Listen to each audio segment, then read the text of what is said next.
So I recorded this video twice so far and messed it up in different ways each time, which is so freaking annoying. I tried. I swear I tried. So this time better work, because otherwise I'm gonna lose my mind. You may notice I have a new mic this time. I got a beautiful blue Yeti microphone. So we're gonna give that a try and let me know what you think. Today we're gonna be continuing on the Brothers Grimm. So I have read these stories twice already, and this will be the third time. So my reactions aren't gonna be not that they're not genuine, but it's not gonna be like it's the first time I've ever read it. So let's get started. Get right into it.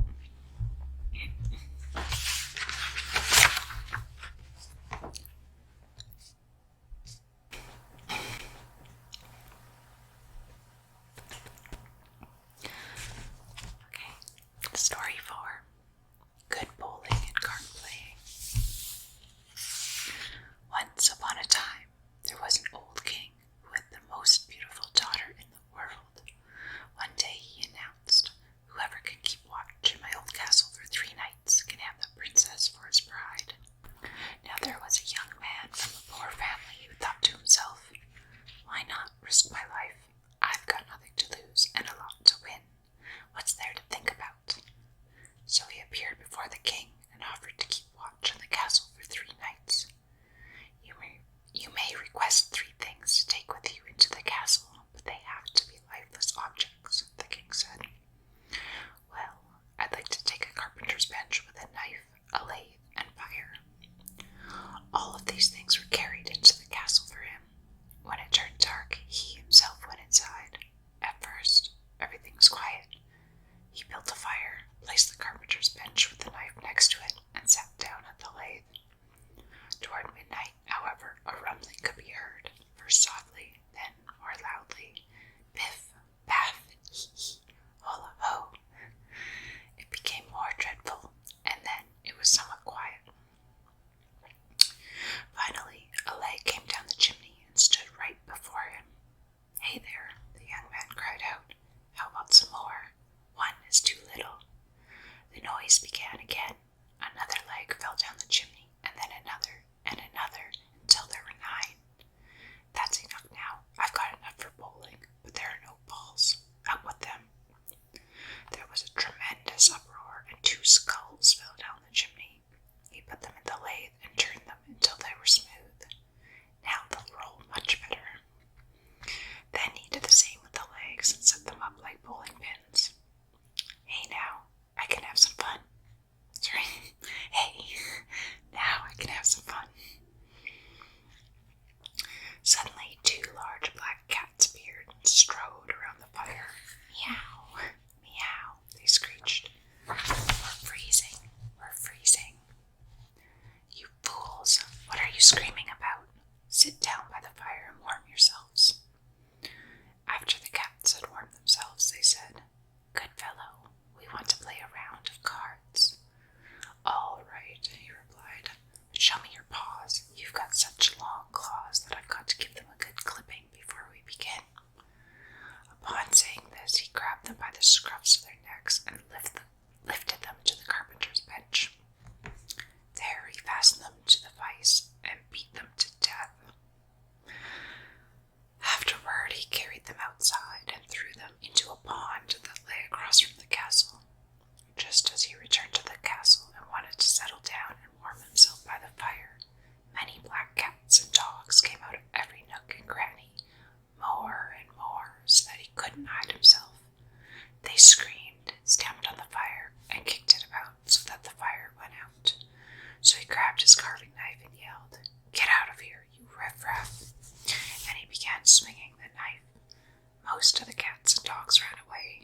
to find some food, so be on your guard against the wolf and don't let him inside.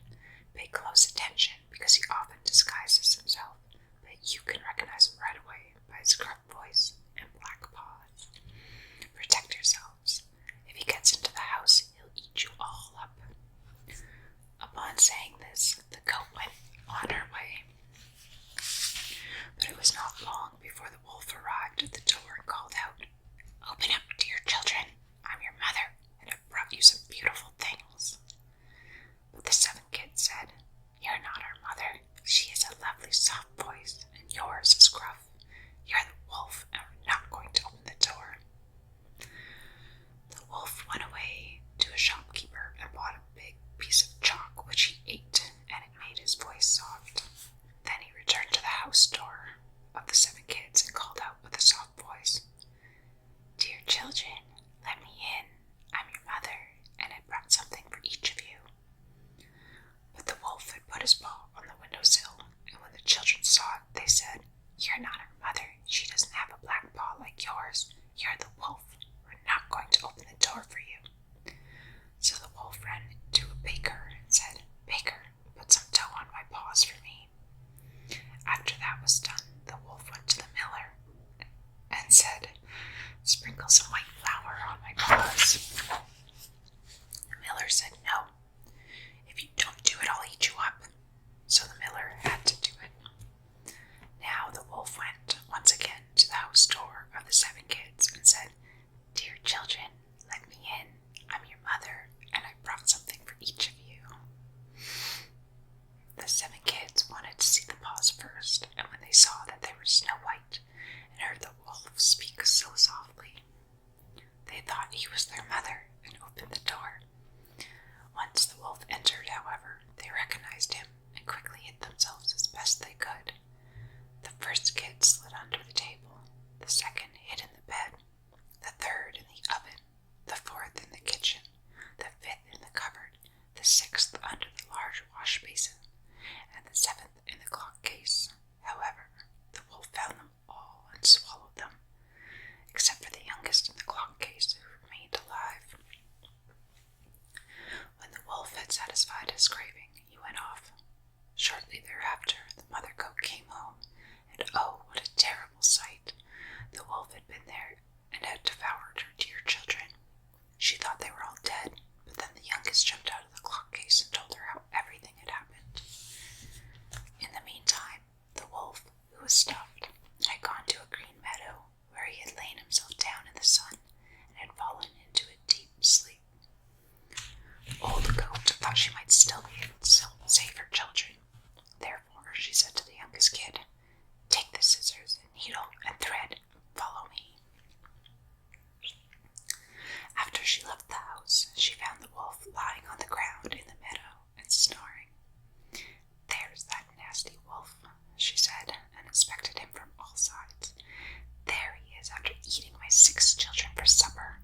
Give me the scissors. Oh, if only they're still alive inside him."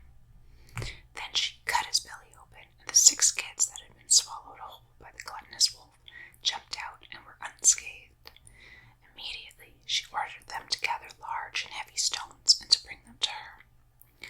Then she filled his stomach with them, and the kids sewed him up again and hid behind a hedge. When the wolf had finished sleeping, he felt that his stomach was very heavy and said, "It's rumbling and tumbling in my belly. It's rumbling and tumbling in my belly, and I've only eaten 6 kids." He thought he had better have a drink of fresh water to help himself, and he looked for a well, but when he leaned over, he couldn't stand straight because of the stones and fell into the water. When the 7 kids saw this, they came running and danced joyfully around the well. Story 6. The Nightingale and the Blind Worm. Once upon a time there lived a nightingale and a blind worm, each with one eye. For a long time they lived together peacefully and harmoniously in a house. However, one day the nightingale was invited to a wedding. And she said to the blind worm, "I've been invited to a wedding and don't particularly want to go with one eye.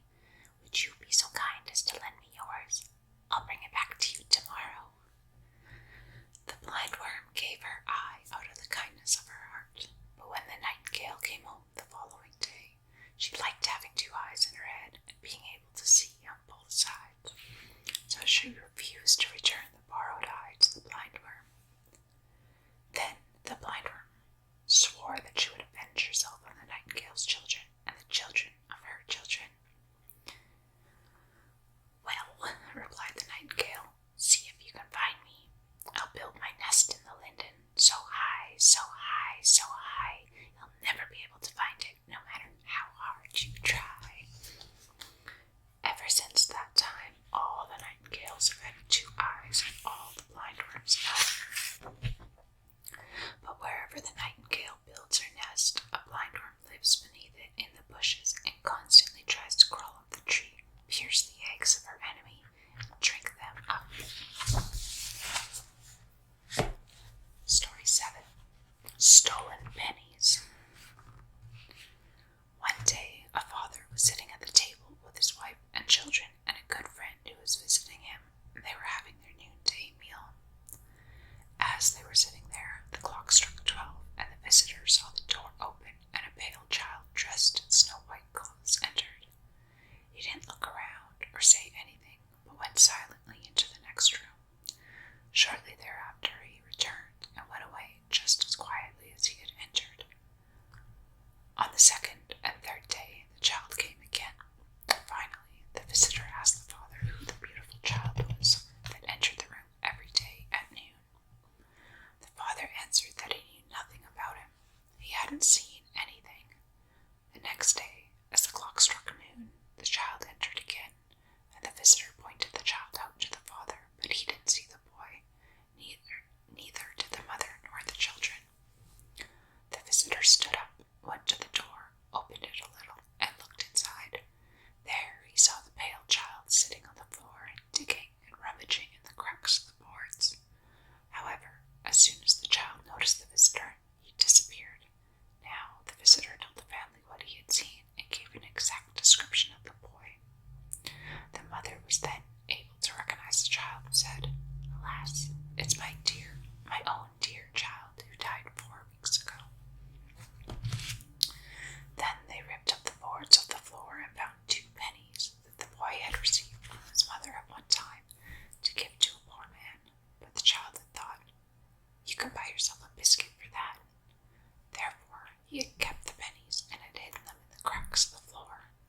This is why he hadn't been able to rest in his grave and had come back every day at noon to look for the pennies.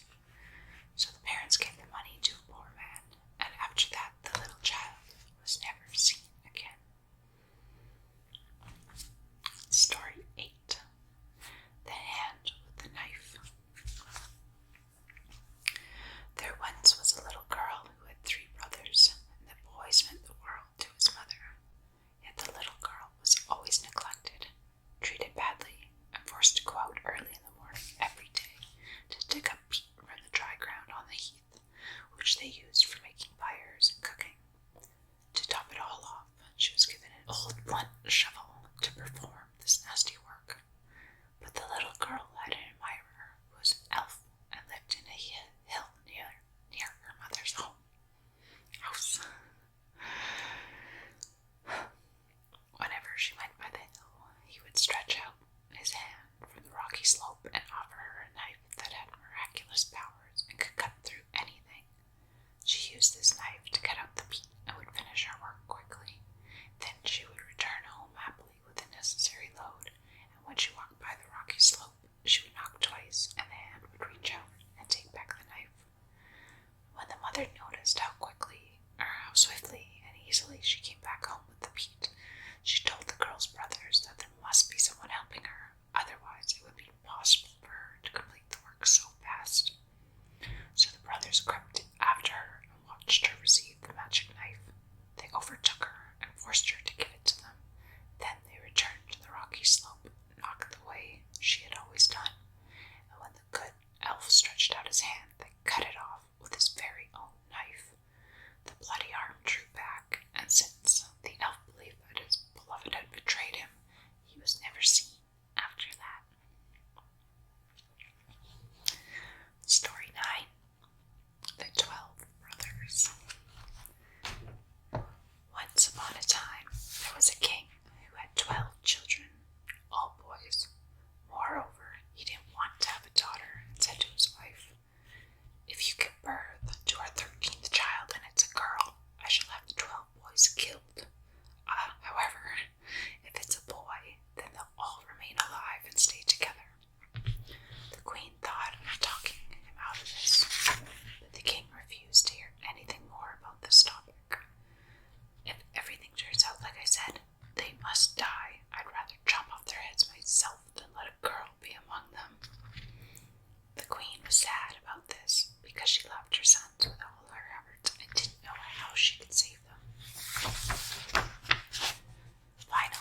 little sister made her way straight to the cave that served as her brother's dwelling. 11 of them were out hunting, and only one of them, who had to cook, was at home. When he got sight of the maiden, he composed himself and drew his sword. "Kneel down, your red blood will flow this very second." But the maiden pleaded, "Dear sir, let me live. I'll stay with you and serve you honestly. I'll cook and keep house." She spoke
said to the hen, "The nuts are ripe. Let's go up the hill and for once eat our fill of nuts before the squirrels haul them all away." "Yes," responded the hen. "Let's go and have a good time together." So they went up the hill, and since it was such a bright day, they stayed till evening. Now, I don't know whether it was because they had stuffed themselves too much or whether they had become too high and mighty, but they didn't want to return home on foot. So the rooster had to build a small carriage made out of nutshells. When it was finished, the hen got in and said to the rooster, "Now you can just harness yourself to it." "No," said the rooster, "you have some nerve. I'd rather go home by foot than let myself be harnessed to this carriage. No, that wasn't part of our bargain. I'd gladly be coachman and sit on the box, but I refuse to pull the carriage." As they were quarreling, a duck came by, quacking, and pouted, "You thieves! Who said you could come up on my nut hill? Just you wait, you'll pay for this." She charged at the rooster with a wide-open beak, but the rooster was on his toes and threw himself at the duck's body nice and hard. Then he dug his spurs into her so violently that the duck begged for mercy and willingly let herself be harnessed to the carriage as punishment. Now the rooster sat down on the box as coachman, and off they went in a gallop. "Duck, run as fast as you can," cried the rooster. After they had gone some distance, they encountered two travelers on foot, a needle and a pin, who called and asked for them to stop. They said it would soon be very dark and they wouldn't be able to go one step farther. Besides, the road was dirty, so they asked if they could have a ride. They had been at the tailor's tavern outside the town gate and had one beer too many, which made them late as well. Since they were thin and didn't take up much room, the rooster